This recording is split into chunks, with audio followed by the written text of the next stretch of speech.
বজবজ ২ নম্বর ব্লকে রায়পুর নদী বাঁধে আবারও ধস নামলো। গত পরশু দিন সেখানে কিন্তু একেবারে বাঁধে ধস নেমে যায় এবং এর আগেও বেশ কয়েকবার এই যে বাঁধ, স্থানীয় বাসিন্দারা যেটা জানাচ্ছেন যে এই যে বাঁধটাই রয়েছে সেই বাঁধে কিন্তু বেশ কয়েকবার নেমেছে।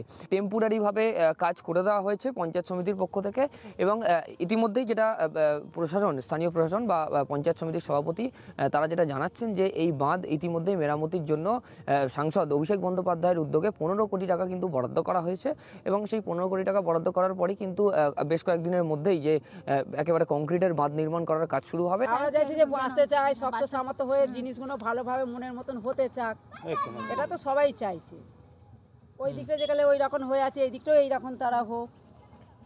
আমরা বাঁচতে চাই, আমরা গরিব মানুষ, আমরা জায়গা কিনতে পারবো না, আমরা ঘর ভাড়া দিতে পারবো না, আমরা খেতে পাইনি, তাহলে আমরা কী করে ঘর ভাড়া যাবো, কী করে জায়গা কিনবো? এই নিয়ে প্রায় ৫-৬ বার হলো কোনো কংক্রিটের বাঁধ কাজ হচ্ছে, ওইরকম কাজ হচ্ছে। আমরা থাকবো কোথায় বলো দিনই, এসব যদি ডুবে যায়।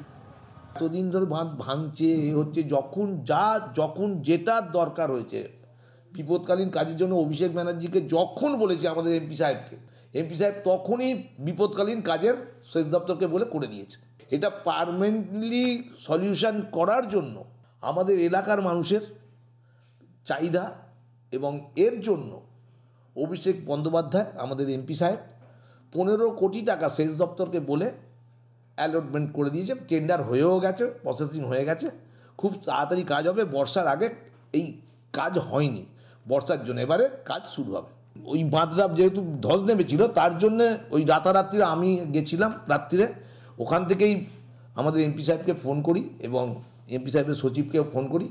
এমপি সাহেব সঙ্গে সঙ্গে তার পরের দিনই সেচ দপ্তরকে বলে বিপদকালীন কাজটাকে, বাঁধটার ফাটলটাকে বাঁচাচ্ছে। আমার শহর বজবজ থেকে শুভ্রজিৎ চক্রবর্তী, কলকাতা টিভি।